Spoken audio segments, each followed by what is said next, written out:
No. Jesus, the Rex!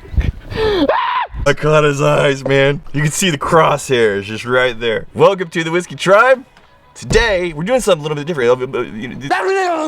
This is often a community-driven, community-centric presentation of whiskeys, all things in the bottle, outside the bottle. Today is Selfish Day. It is, because the Irish are a selfish people.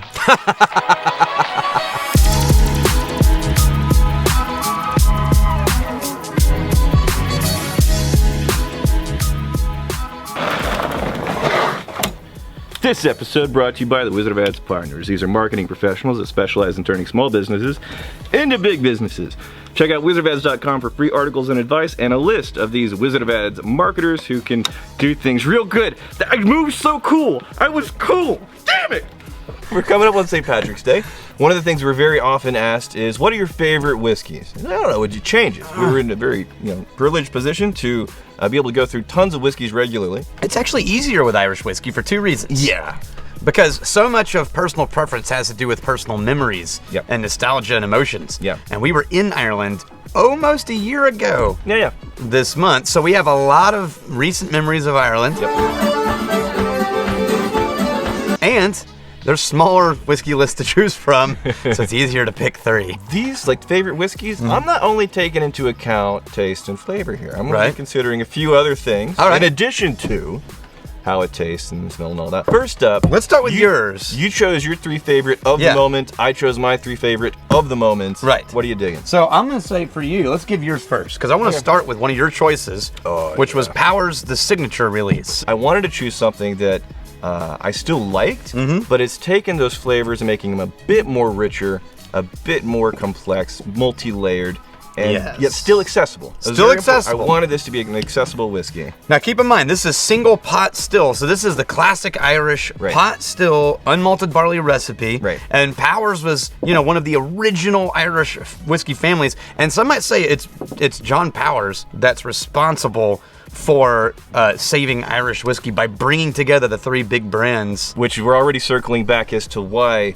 there's not as many options in Ireland. That's changing very, very quickly. And the collapse of the economy and war and restrictions on use and American prohibition, the Irish whiskey industry sort of collapsed in on itself. It was like a perfect storm. Yeah, and until at one point there was only one distillery making all the whiskey in Ireland. Well, but before that, there was this really interesting moment where these distilleries that, they can read the tea leaves, right? They know where the industry's headed. They could either fight over scraps. That's it. They were business competition with each other, and it was John Powers that got them together and said, guys, we can either keep fighting amongst ourselves while we all sink, or we can get together, put all of our weight behind a few things, and try to bring this thing back out the other end. The distillery that is still cranking out most of the Irish whiskey these days. This is in Middleton. This is the signature edition. I had to put just an ever so slight of a pinky in the air, right? But Powers, you can get your hands on some Powers. Yeah. And it's that Irish flavor that is so friendly, so interesting, with the shortbread cookie,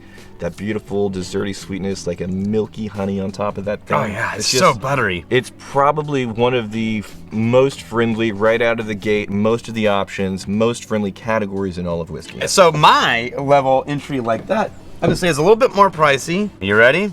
Green Spot. Oh yeah. Now I have a soft spot for Green Spot. You see what I did there? Wow. I can see you have a soft spot. I know, right? I think Green Spot is the classic pot still Irish whiskey, but it also brings in some of the other notes that I find in Irish that aren't necessarily in the other lines of green apple and coconut. I've liked this for a long time. And then one day I was sitting there talking to somebody and I smelled it. And all of a sudden I was standing on South Padre Island in the summer as a kid. And I had this memory of the hot rubber, or the hot vinyl raft. I don't care. I just don't. Yeah. I never realized this was an 80 proof whiskey. This is 40% ABV. Yeah, but it does not taste like I've had this so many times. Not boring at all, not flat, not simple. When Irish whiskey historically, when it started doubling down on blends of grain and malt, there was a small category of Irish distillers who continued to make malt whiskey, going, nope, we're just going to keep making malt because it's just a matter of time. They're going to come back to us. Yeah. And those are the people who are making Redbreast, Green Spot. Okay. And it's because of them that we can still get to drink pot stills options. Now what else? So the next one I want to do is yours. So when we were down in Middleton, we got to do all kinds of really cool stuff. Yeah. But one of it was to discover that inside of this massive complex, they have a baby distillery. Okay, pull it up. And not only that, Pull it up. they're doing shit with that baby distillery, and they're also doing, because in Ireland, Is this is Method in Madness. Is this your pick or mine? His pick. You rabid cult. Now, what is this one, Rex? All right, Method in Madness. This is the same people that do the Powers in the Green Spot and the Jameson. They're in Cork at the Middleton Distillery. And the reason why I chose this is they have some really nice whiskeys, but Method in Madness, they wanted to create an entire line, an entire label that would allow them to do experimental weirdness. Just crazy whiskey experiments, because one of the things that Irish whiskey has, which I'm very jealous of, whereas most other countries, most other categories have an oak requirement for oak barrels. Right. Doesn't have to be an oak barrel. Not in Ireland. Yeah. Just has to be in a barrel. So this one in particular, this was finished in, it was matured in sherry and bourbon barrels. Right, Very so common. classic. Very common. Finished in French chestnut. This is so, like, they're playing with herbal spicy, but not like rye whiskey spicy. and not only experimenting with the barrels, also with the mash bills, coloring well outside the lines of what you would expect from Irish whiskey. Yeah, now this is more of their classic pot still, right? Yeah. But it's that finished barrel that does weird, interesting, spicy things to it, like mint. Yeah. And like the herbs and spices. I'm getting like almost cherry toffee, which is weird. Like a cherry infused toffee. I could get that. Yeah. Yeah. But that's beautiful. Any distillery that's doing experimental things, exploration for what's possible in whiskey, okay, you're like 80% of the way there for winning the heart and mind of this mooch. It tastes even more cherried. And the fact that they're experimenting, yes, especially in this industry, coloring outside the lines, people, that's a big deal. Can I try that one? It's just, I've taught you well, my son. we went to this famous bar, the Palace Bar, which is almost 200 years old now. It's just this badass pub on Fleet Street. Right. And they had from the Dingle Distillery, which is in southwest Ireland. It's a big deal. On the coast. It's a big deal, yeah. It's a big deal. They had this special edition of Dingle that was bottled specifically for the Palace Bar. He broke it out and poured it for us. Rookie move. This is one of the only remaining bottles in the world. Yeah. And while we were there was a band playing Irish folk music sitting in the corner. Right. And an old guy singing all the old Irish folk music. and there was I got it on my cell phone. And there's like this really great author, whiskey author. Oh, yeah. What's his name? Here's the thing. It's not my fault that I remember his name, because I wasn't there. No, his book is on my office desk right now, actually. Right. It's a book on the history of Irish whiskey. And you didn't realize it was that guy. I hung out with him all night, even at his apartment. You didn't And then when I left, I went back and looked at that book. I was like, son of a bitch, that's who that was. No wonder he had like 400 bottles in his closet of rare Irish whiskey. Oh, this is the beautiful, isn't it? The maltiness coming off of this. And it's a sherry cask finished, triple distilled. We're off of the shortbread classic, vanilla biscuit type of deal. We're not there. This is as densely sherried as like a Scottish Glendronach. It is. Or a Aberlour. Yeah. This is beautiful. Yeah. But it doesn't cede any ground on the fruitiness. No, it's 58.6%, and it does not taste it at all. It rolls like butter. Oh, you need. Oh God, you're holding me. No. If you're new to whiskey and you ever have an opportunity to get your hands on this, it's got character. Like the volume of the flavors. It never gets sharp, ethanol, pointy, shiny. Yes. But everything's just cranked up to 11, man. Oh, I love that. Wow, and then finishing. Rex. Daniel, is this your dingle? No. You want mine? Yeah, I'm already out. Do you think this is happening right now? Do you think you can wave your little beautiful hands? Yes, I am beautiful. Just walking down the runway with your no, go away. Not for you. Not for you. You can't outmooch the mooch. Okay. お前はもう死んでいる。何? You might want to keep that in between us. Oh, I caught his eyes, man. You can see the crosshairs just right there. Of course. The red breast. This is to Irish whiskey, I think, what Lagavulin is to smoky Scottish whiskey. Again. It's sort of like the grandfather head of the family. Now, I'm usually reaching for the red breast cast strength. What are you doing? I'm moving this closer. Do I have to fight both of you I don't off? want you to knock it off the table. What am I? Have I just never whiskeyed before? You're a child. Okay, well. You got me there. You're gonna elbow it off the table. You got me there. I need a sippy cup for my whiskey. I wanted to go accessible, and I think we're pretty low, 40%. Yeah, man. It seems like Irish pot still holds up against low proof pretty well. Yeah, which surprises me because with the amount of distillers that are triple distilling, I would think, man, you're just gonna be stripping more and more and more. No. And then low proof, no character. They do take out the heavier, thicker, dense, but like potentially challenging flavors. Those get removed. Those aren't often in most Irish whiskeys. But what's left is still very beautiful. There it is. That malt musty round mixed with shortbread. Very accessible. That's a beautiful one. I have one more. I saved this for last now.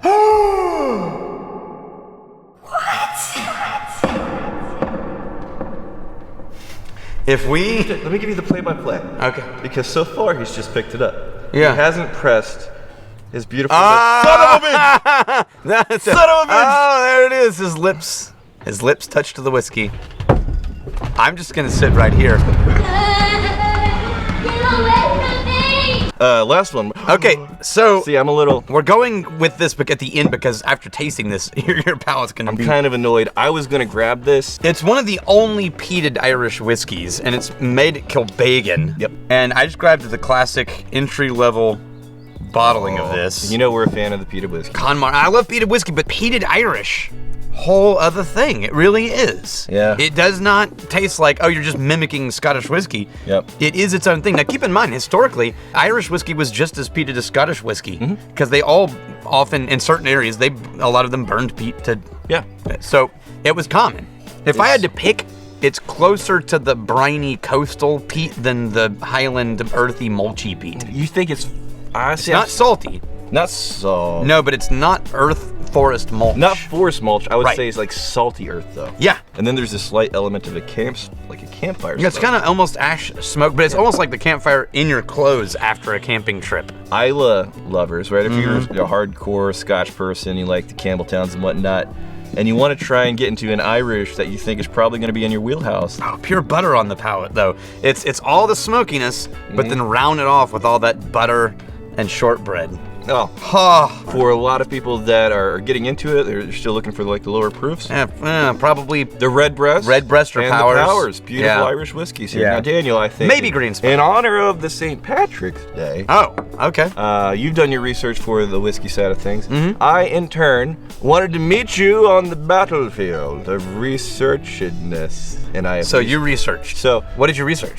There's an ancient Irish tradition. Okay. Daniel, are you ready for a tradition?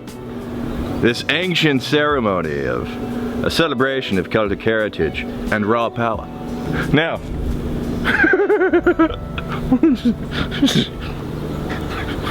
Oh no. Wait. Who ordered that last? there's a Sling Shot ceremony. Oh god, you're holding that. Do you know what that touched last? It's been washed. The snobby dolphin. Washed, it's been washed. And you use the ceremonial mankini. The mankini of snobbiness. And we're going to see who can sling this the furthest. Now, what are we slinging, What you is may in ask? there? Only the sacred glass member. The sacred glass. Daniel, feel the weight. Feel how balanced it is. How balanced. It's very balanced. Yeah, like a good sword. More of a dagger, really. Yeah. It's a bit generous. Whoever can fling this the furthest in the ancient ways. In the ancient ways? Yes, wins all the whiskeys. Oh, all right, game on. All right, Daniel. Yeah. So, here's our driving range. Oh yeah. We're heading in this direction. Okay. Now- I've got a technique in mind. It takes back to Olympic times. It dicks back to Olympic times indeed. See? It does, yeah. We're going for distance, obviously. I'll go first. Now, here's the situation you have to reconcile with. This is where strategy comes into play. Okay. You have trees on the right. Right. You have concrete on the left. A very narrow middle. Okay. Now, if you want to give yourself plenty of breathing room, then you're going to try and go over the trees. Over the trees, maximum distance. But if you don't have The raw power in those hobbity little spindly arms. You're gonna get stuck in the trees, it's gonna kill your distance. That's true. Okay. That's very billowy and elegant. It is very billowy and elegant. Ah, the fell out. There's an old sling the weight model, an Olympic act. It's when you do the circle spin like this. No. I'm gonna do that one. You ready? Hold on, if you get brained by a glass, I'm sorry. I'm telling the story at your funeral and it'll be hilarious. Wait!